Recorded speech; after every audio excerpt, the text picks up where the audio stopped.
Bismillah ar-Rahman ar-Rahim. Donc je vais, dans le cadre du module de paléontologie évolutive et de la filière des sciences de la Terre et de l'univers, je vais vous présenter quelques faits évolutifs au sein des vertébrés mammifères. On va commencer par traiter la famille des équidés. La paléontologie permet de suivre la transformation des grands groupes de la systématique, par exemple le passage des poissons aux amphibiens, des reptiles aux oiseaux, et elle permet aussi de suivre l'évolution au sein de la lignée ou d'une famille. Nous traitons ici le cas suivant: les hominidés, les équidés, les proboscidiens ou les éléphantidés et les brontotères. Alors l'histoire des équidés remonte à près de 55 millions d'années. Elle débute de l'Éocène à l'Éocène et continue jusqu'à l'Holocène. C'est une famille très diversifiée, donc riche en espèces. Alors que les dinosaures ont disparu depuis environ 10 millions d'années, ce nouveau groupe d'animaux apparaissent à l'Éocène. Donc, parmi les ancêtres de chevaux, donc ils font apparaître avec ce groupe d'ongulés de l'Éocène. Alors, l'évolution des équidés, en quoi consiste cette évolution? Donc, on va traiter cette lignée pour suivre cette évolution dans l'espace et dans le temps, depuis 55 millions d'années. Donc, on va voir où sont apparus les premiers représentants des équidés, où est-ce qu'ils ont migré, et quels sont les grands changements qu'ont subis leur morphologie, la taille, la structure des dents, les métapodes, donc et ainsi de suite. Donc tous les critères susceptibles de nous apporter des informations qui vont nous permettre de suivre cette lignée des équidés. Alors l'histoire des équidés dure 53 millions d'années à peu près. Donc les premiers chevaux remontent donc à 65 millions d'années à l'Éocène et sont apparus d'abord en Amérique du Nord. Puis ils vont migrer vers d'autres continents. Donc les chevaux ont migré aussi vers l'Eurasie au cours de l'Oligocène. Ils vont disparaître de ce continent au Pléistocène après une longue évolution nord-américaine.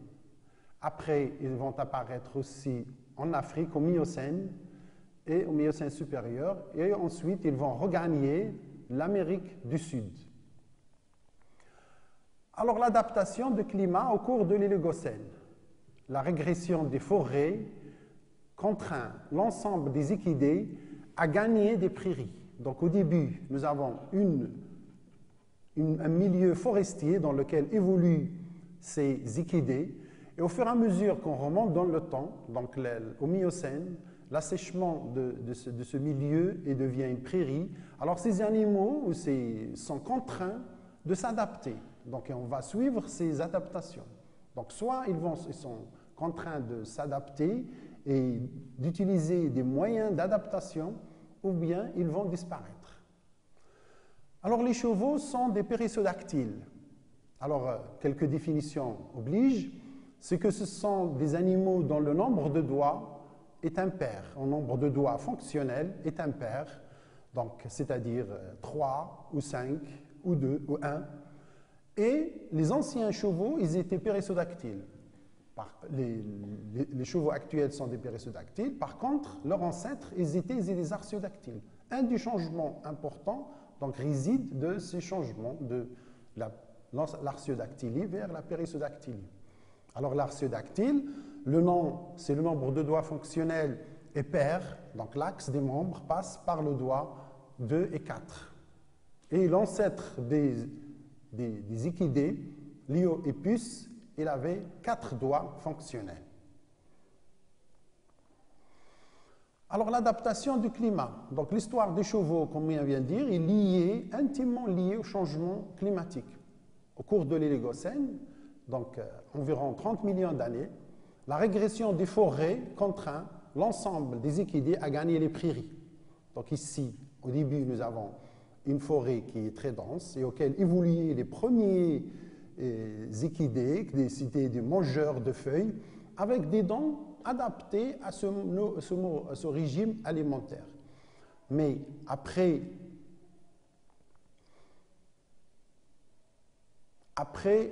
les dents qui ont été brachiodontes, c'est-à-dire une couronne qui est basse, et des dents qui sont accolées, donc qui portent des tubercules, vont contraindre de changer de leur morphologie. Donc l'architecture de la surface occlusale et de la hauteur de la couronne vont changer complètement pour s'adapter et pour donc être prêts à affronter ce nouveau milieu qui est sol dur avec des graminées riches en silice qui vont user leur denture. Alors ici, un schéma récapitulatif pour ces équidés. On voit, donc on va remarquer qu'il y a un changement au niveau du crâne. La taille du crâne va augmenter, en même temps la taille de l'encéphale aussi va être augmentée. Et puis la denture, cette structure dentaire qui va être de type bunodonte, brachiodonte à de type ipsodonte. Alors aussi, on remarque qu'il y a une réduction de cette évolution, on va toucher aussi les membres, donc on passe de l'artiodactylie à un membre fonctionnel 4 jusqu'à atteindre un membre réduit de 3 à 1 membre fonctionnel. Alors ici, un schéma récapitulatif de ces évolutions chez ces équidés. Donc on va voir qu'il y a d'abord une augmentation phylitique de taille et puis les dents qui vont changer de morphologie.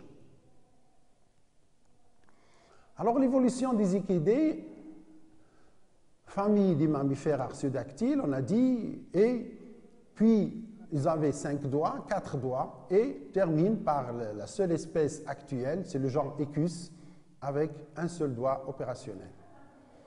Alors les équidés ont subi un grand nombre de transformations de l'Éocène à l'Holocène. Alors on va voir en quoi consiste cette évolution. Alors on va s'articuler sur 3 axes principaux. Alors une augmentation de taille du crâne, de l'encéphale en particulier. Donc elles répondent à la loi paléontologique qui touche une grande partie des vertébrés. Donc c'est l'accroissement phylitique de taille. Changement morphologique au niveau des membres, on a dit artiodactyle, périssodactyle, pentadactyle, puis tridactyle et monodactyle. Donc c'est un mécanisme qui est lié à l'inadaptation à la course. L'accroissement de la surface des dents, donc mastication, l'herbe, donc ils étaient au début des mangeurs de feuilles tendres, et maintenant ils sont adaptés à manger de l'herbe, et cette herbe qui contient de la silice, donc va user leurs dents, donc un mécanisme d'adaptation nécessaire pour surmonter ce changement de milieu. Alors l'accroissement phylitique de la taille, donc on a dit c'est une loi paléontologique qui s'applique à la majorité des vertébrés. Donc l'augmentation de la taille s'étale sur une longue période géologique qui va de 50 millions d'années jusqu'à 10 000 ans. Alors de même chose, augmentation de la taille du cerveau, comme on a déjà vu sur ces animaux. Alors les premiers représentants des chevaux, ils avaient une petite taille, dont l'apparence n'a rien à voir avec les chevaux actuels. Les premiers équidés, le genre Eohippus, avaient la taille d'un renard et vivaient, comme on a dit, dans un milieu forestier. Plusieurs doigts à chaque patte et les dents sont adaptées à brouter les feuilles tendres. Voici quelques représentants fossiles et actuels de la lignée des équidés.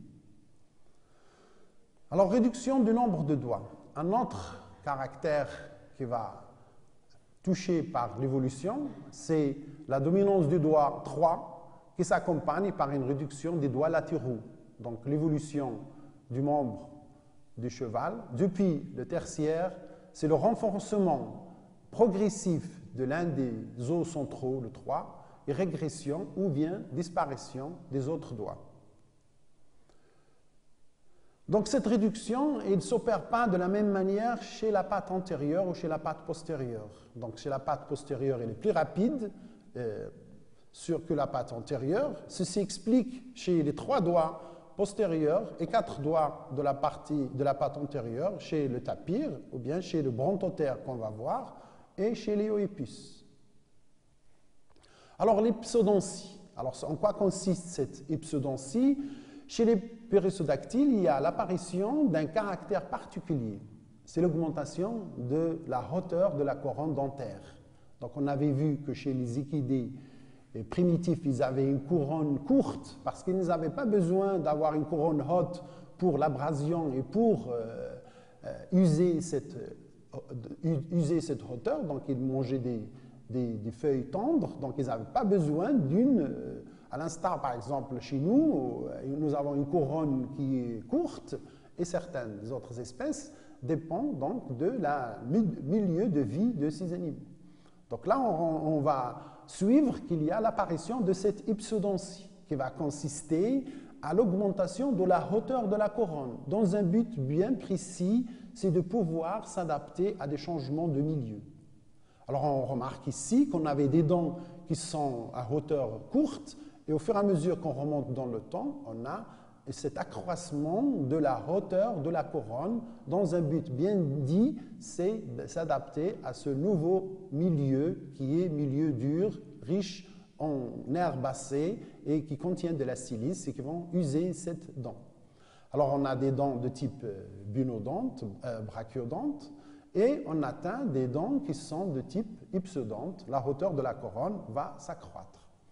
Alors, elle témoigne de l'adaptation particulière, on a dit d'un certain nombre de genres à une alimentation qui est différente, donc à base de graminées, et leurs parois renferment des grains de silice, ce qui donne un régime de savane. Le steppe aurait amené à une usure, donc cette apparition de la steppe aurait amené à une usure très rapide des dents et donc leur extinction. S'il n'avait pas développé ce système, si on peut dire adaptatif, les chevaux ils auraient pu disparaître avant qu'ils apparaissent jusqu'à nous. Alors, une sorte d'adaptation des équidés au changement de milieu. Alors, on passe aussi des dents qui ont une structure bunodonte à une structure qu'on appelle l'euphodonte. C'est des dents d'abord à tubercules et des dents qui passent à des crêtes. Donc tout ça, ça entre aussi dans un système d'adaptation au régime alimentaire. Alors ici, une dent bunodonte brachiodonte et qui passe à une dent qui est l'euphodonte hypsodonte. Donc ça, on a un changement de la dent au niveau de la hauteur de la couronne et en même temps un changement du niveau de la surface occlusale. Donc l'architecture occlusale au niveau de la dent change pour être prête à s'adapter à ce nouveau milieu de vie. Donc au cours du Miocène au Pliocène, on passe de la dent de type bunodonte, dent à tubercule, au type euphodonte. Par exemple, on pourra facilement savoir l'âge des équidés simplement en se basant sur la nature de leurs dents et de leur évolution. Est-ce qu'ils sont bunodontes, ils sont brachiodontes, bunodontes ou bien euphodontes, hypsodontes. Donc ça, ce sont des caractères à retenir pour la détermination spécifique. Alors, une augmentation disproportionnée. Si on va suivre ce qui se passe chez les chevaux, au niveau du crâne, on va voir qu'il y a une évolution qui ne se fait pas de la même manière des deux côtés. Une partie pré-orbitaire et une partie post-orbitaire.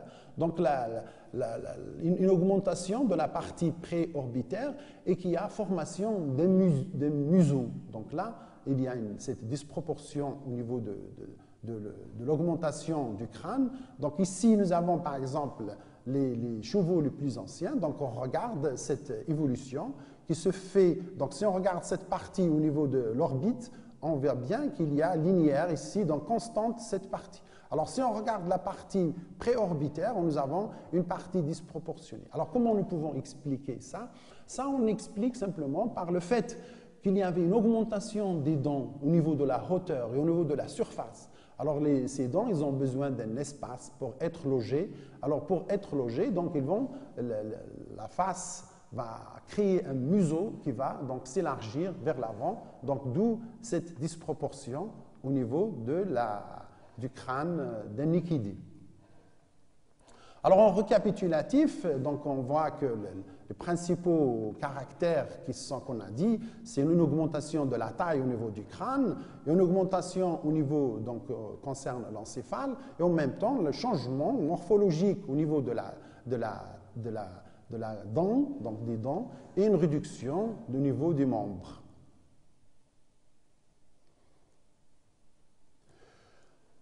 Alors on va maintenant aborder une autre lignée. Ce sont donc toujours dans le cadre de la paléontologie évolutive, donc nous allons traiter un certain nombre d'exemples pour illustrer en quoi consiste cette évolution, cette paléontologie, ces fossiles que nous avons découverts et nous montrer leur succession dans le temps et dans l'espace et relever les caractères qui sont évolutifs. Donc on va voir qu'est-ce qui se passe chez les éléphantidés. Chez les éléphantidés, on les appelle aussi des proboscidiens. Donc, le fait qu'ils ont une trompe de proboscides, donc on les appelle des proboscidiens. Donc, ce sont des mammifères ongulés de grande taille qui possèdent une trompe donc utilisée pour l'appréhension. Alors, l'histoire aussi des proboscidiens, des éléphantidés, elle remonte aussi à 58 millions d'années, vers la fin du Paléocène et continue jusqu'au Quaternaire à l'Holocène. Donc là aussi, on a une diversification du genre et des espèces et on va essayer de suivre quels sont les grands changements qu'ont subi cette lignée des éléphantidés qu'on connaît actuellement. Donc le premier à signaler que le premier représentant des proboscidiens, il a été découvert au Maroc, donc dans les gisements de phosphate de Khorubga. Alors l'origine et l'évolution des éléphantidés, donc l'origine on a dit qu'ils sont en Afrique et plus particulièrement au Maroc, donc dans le bassin de proboscidiens sont diversifiés en Afrique au cours du Paléocène, il y a environ 65 à 23 millions d'années. Donc il y a une espèce Phosphaterium esculieri est le premier proboscidien connu qui vivait vers la fin du Paléocène il y a 58 millions d'années au Maroc. Donc ça, c'est une chose intéressante que ça rajoute au Maroc. C'est un pays de la paléontologie, donc un pays de la géologie. Donc c'est une valeur ajoutée à la paléontologie du Maroc. Et en quoi consiste, on va voir, comme ce que nous avons fait pour les équidés, voir en quoi consiste cette évolution des éléphantidés. Donc aussi, ils ont subi une grande transformation depuis donc, le Paléocène jusqu'à l'Holocène. Alors ces transformations portent essentiellement sur l'augmentation de la taille du corps, donc un accroissement phylétique, donc il obéit à la loi de l'accroissement phylétique de taille, qu'on connaît tous les autres vertébrés, accroissement de la surface de la dent, par augmentation du nombre de cônes, passage des dents de type bunodonte, donc des dents à crête, à tubercule, et à dents à l'os, donc à crête. Une réduction du nombre de dents, donc la formule dentaire qui va changer, donc on va voir, on va suivre. Et au niveau des membres, contrairement aux équidés, nous n'allons pas voir un grand changement morphologique, contrairement aux équidés. Donc ils vont rester des membres pentadactyles, donc sans avoir un grand changement. Donc peut-être le milieu ne les a pas obligés à une telle modification. Alors ici, un schéma récapitulatif de ce qu'on va essayer de voir. Donc on va voir l'évolution des dents, donc l'évolution des dents, donc qu'est-ce qui change. Donc on a des dents bunodontes, brachiodontes, et on passe jusqu'à en arriver à des dents qui sont lophodontes, ipsodontes. Au niveau du crâne, on va suivre aussi qu'est-ce qui se passe au niveau du crâne. Donc on regarde ici qu'il y a des changements, et des changements qui se font cette fois-ci pas en longueur, comme on avait vu pour les équidés, mais ça, on aura un crâne qui va augmenter en hauteur. Et on verra augmenter donc, le nombre de dents, la formule dentaire au début qui était complète, et on va avoir une réduction de nombre de dents. Actuellement, les éléphantidés n'ont que des molaires et des incisifs supérieurs. Donc on va voir cette évolution au fur et à mesure dans le temps et dans l'espace. Alors cette loi d'accroissement, donc elle touche aussi les éléphantidés. Donc le premier représentant, donc c'est le Phosphaterium. Donc et après il y a un Merytherium qui a été découvert en Égypte Et ça, on va avoir l'accroissement, donc touche les autres taxons. Alors, on a un passage de dents de type bunodonte ou type lophodonte. Alors, on reconnaît les dents de mastodonte. Les dents de mastodonte, donc ils sont ce type de dents, qui sont des cônes donc, du tubercule. Et après, donc là, on aura un passage, on reconnaît facilement une dent d'éléphant avec cette structure de dent à crête, qu'on nous dit toujours que c'est comme une dent en forme d'un radiateur. Alors là, on a passage de dents brachiodontes au type hypsodonte aussi. La hauteur de la couronne qui était basse chez les représentants primitifs des éléphantidés vont avoir une hauteur longue et c'est aussi ce phénomène d'hypsodontie. Alors les éléphantidés aussi vont utiliser ce moyen adaptatif, c'est-à-dire augmenter la hauteur de leur couronne pour être usée. Donc la partie qui va être usée, donc on va voir tout à l'heure un détail, comment il peut être compensé. Donc il y a une partie qui s'use et il y a une partie qui coupe, donc qui continue à se développer. Donc comme chez les équidés, les dents, ils ont une croissance continue jusqu'à un certain âge. Donc et après, donc l'usure, la partie usée est compensée par la partie qui pousse. Alors ici, un tableau donc, récapitulatif des espèces les plus anciennes qui ont des dents donc, de tubercules, et au fur et à mesure, 4, après une lignée de 2, 4, 6, et augmente jusqu'à acquérir la dent qui est l'euphodonte, donc caractéristique des éléphantidés actuels. Donc aussi, nous assistons aussi à une réduction du nombre de dents.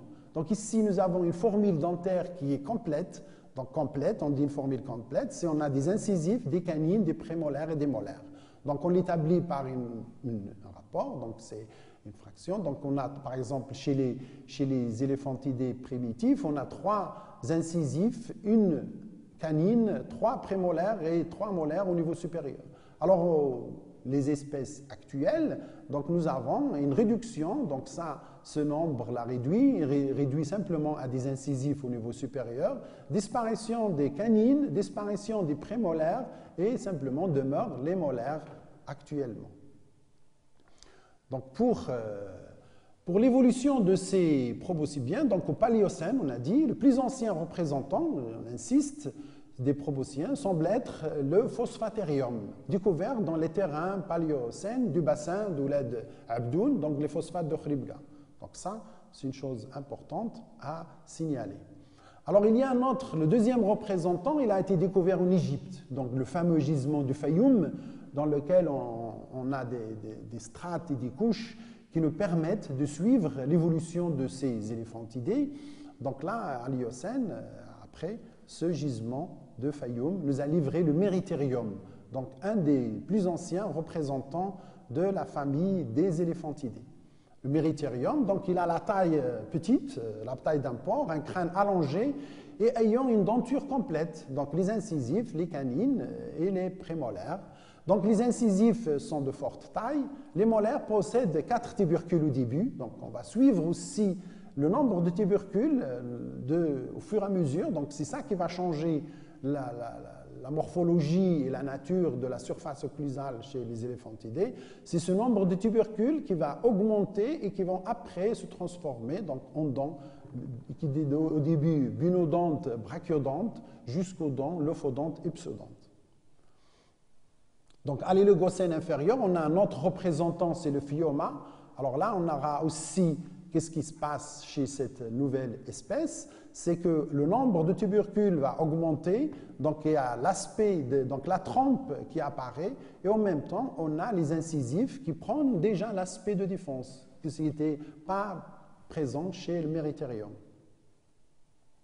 Alors au Miocène, on a un tétrabelodon, donc ça, on aura donc un crâne bas et long, incisif à croissance continue, et nous avons des molaires, donc ici une trompe bien développée, et les molaires deviennent un peu plus hautes que précédemment, présentent un grand nombre de tubercules perpendiculairement à l'axe de l'allongement de la dent. Donc ça, cette évolution donc, touche essentiellement la partie buccale de l'animal. Alors au Pliocène, on a un stégodon, donc ça toujours un aspect de mastodonte. Donc les molaires présentent un grand nombre de crêtes, donc on a ici 7 à 13 crêtes, et se sont renouvelées, donc recouvertes latéralement par un ciment. Donc l'apparition de ce ciment présente des lames d'émail, donc ça c'est un début d'hypsodontie. Donc au Miocène, au Pliocène, on passe des dents de type bunodonte, dents à tubercules, vers les dents lophodontes. Donc remarque, actuellement le ciment n'existe que chez ces animaux présentant des dents hypsodontes, dont à croissance continue par l'existence de ciment. Donc on peut se demander qu'avec le genre stégodon, on n'a pas une étape d'hypsodontie. Donc à partir de ce genre stégodon, que apparaît déjà la hauteur de la couronne qui commence à s'accroître. Donc comme on a dit, c'est un phénomène important dans l'évolution de ces éléphantidies. Alors, au cours du Miocène au Pliocène, on passe des dents de type bunodonte, dents à tubercules, au type lophodonte. Donc, le passage des mastodontes aux éléphants. Donc ça, c'est le même phénomène qu'on a observé chez les équidés. Alors, au Pléistocène, les proboscidiens du Pléistocène sont des éléphantidés présentant un seul genre, qui est l'éléphas, qu'on trouve actuellement. Alors, ces animaux de grande taille, pourvus d'une grande trompe aussi, n'ayant que deux défenses à la mâchoire supérieure, les incisifs inférieurs ont disparu, le crâne, comme on a déjà évoqué ça, donc une augmentation de la taille du crâne se fait en hauteur et non pas en longueur, comme ce qui a été le cas chez les équidés. Donc il y a une réduction de nombre. De fait, chez les équidés, on a une augmentation de nombre, surtout la taille des dents. Ici, nous avons une réduction des dents qui ne sont pas utiles, vont être contraintes à disparaître, mais il y a l'élargissement des molaires, simplement. Alors la molaire, leur nombre est réduit, mais fortement hypsodonte. Donc il y a la hauteur de la couronne qui apparaît. Donc au Pléistocène, sur les molaires, on n'observe plus de tubercules, pas de traces on observe plus de tubercules, pas de traces de cône dentaire. Donc on aura ces molaires présentent une surface d'usure à ellipse continue, donc le système d'usure se fait d'une manière particulière, donc pour ce type Donc les surfaces d'usure régulièrement, et cette partie usée est compensée par une croissance continue de la dent jusqu'à un certain âge. Donc comme chez les équidés, la dent, la partie qui s'use est remplacée par une partie qui pousse. À un stade adulte, on aura la hauteur de la dent qui est constante. Mais au fur et à mesure qu'on remonte dans le temps, avec l'âge, la partie, donc l'animal, il n'y a pas une partie qui pousse, puisque les dents des équidés et des éléphantidés, ils ont une croissance continue mais limitée dans le temps. Donc la partie qui s'use sera remplacée par la partie qui pousse à un certain âge, mais après l'âge, un certain avancée de l'âge chez l'animal, cette partie, la dent ne pousse plus, donc la surface, donc la hauteur de la dent commence à régresser. Donc les principales espèces fossiles du quaternaire, donc on a déjà ces types de dents qui sont lophodontes, hypsodontes, et en regardant l'analyse donc de la surface d'usure, on pourrait distinguer les différentes espèces. Et on peut même arriver à déterminer leur environnement, uniquement à partir de la structure des dents, de la surface d'usure, de la surface d'abrasion de ces animaux. Donc les Elephas primigenius, donc c'est le mammouth, donc il possède des lamelles serrées et plissées. Donc c'est vécu donc, pendant cette glaciation de quaternaire, donc on regarde déjà. Et puis un autre, c'est l'Elephas anticus, donc il y a des lamelles en forme un peu losangique et des lamelles, donc ça c'est pour l'Elephas meridionalis, qui possède des lames peu nombreuses et peu plissées. Donc il a vécu au Pléistocène final. Donc d'après l'architecture de la surface occlusale, on peut d'ores et déjà déterminer facilement les espèces et arriver parfois à déterminer leur mode de vie, leur milieu. Alors le schéma récapitulatif de ce qui consiste cette évolution, donc pour des rappels, c'est que cette évolution, elle touche, comme chez les équidés, donc les structures dentaires, donc les dents qui étaient au début bunodontes, brachiodontes, donc la hauteur courte et les dents à 2 tubercules, 4 tubercules. Et au fur et à mesure qu'on monte dans le temps, on s'acquiert cet aspect ou ce phénomène d'hypsodontie. Donc ce nouveau moyen d'adaptation aussi de ces éléphantidés. Et en même temps, nous avons une augmentation de la taille au niveau du corps entier, mais aussi au niveau du corps, au niveau du crâne. Et cette augmentation du crâne se fait en hauteur et non pas en longueur. Donc au début, chez les méritériums et chez les phosphatériums, nous n'avons pas de trempe. Les incisives qui deviennent des défenses sont courtes, mais au fur et à mesure, ces incisives-là qui prennent l'aspect de défense vont se développer. Et on a une réduction donc, du nombre, la formule dentaire qui est complète chez les représentants anciens. Et au fur et à mesure qu'on remonte de temps, on a une réduction de ce nombre de dents, juste les molaires qui résistent et s'adaptent. Alors on constate comme conclusion que de Paléocène jusqu'à l'Holocène, les transformations portent essentiellement sur la cavité buccale, donc disparition des canines, réduction du nombre de molaires, augmentation de la taille des incisives, transformation des dents, surtout ce phénomène de brachiodonte, bunodonte, aux dents hypsodonte, leufodonte, donc augmentation de la taille de l'animal et celle du crâne qui se fait en hauteur et non pas en longueur.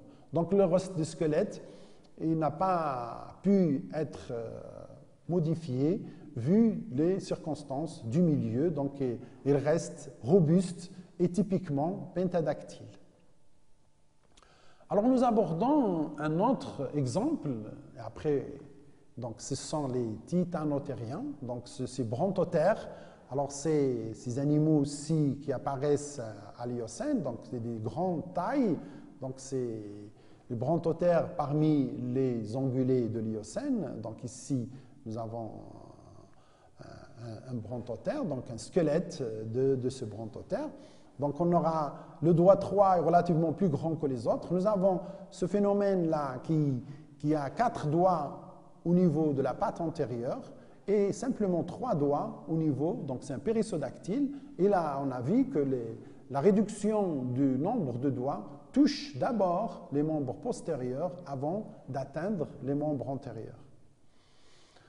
Alors, l'évolution des titanothériens s'est effectuée essentiellement pendant l'Éocène inférieur à l'Oligocène inférieur. Donc ça, depuis 55 millions d'années à 30 millions d'années. Donc si on compare avec les équidés et les éléphantidés, donc ils sont disparus très tôt, donc ils ont une durée restreinte, et on va voir quelques explications peut-être à l'origine de leur disparition rapide, contrairement aux éléphantidés et aux équidés qui ont pu demeurer jusqu'au l'Holocène et même actuellement. Donc les titanothériens sont de gros animaux périssodactyles, comme c'est le cas on a dit pour les chevaux, les tapirs, les rhinocéros. Donc ils sont apparus en Amérique du Nord, ils migrent en Asie, où ils sont installés à l'Éocène supérieur et disparaissent totalement et rapidement à l'Oligocène moyen. Alors ils paraissent donc avoir aussi gagné, migré vers l'Europe et s'éteignent définitivement en Asie et non pas dans leur terre natale, l'Amérique, donc à l'Oligocène inférieur. Les brontotères n'ont pas vécu longtemps, contrairement aux équidés et aux éléphantidés.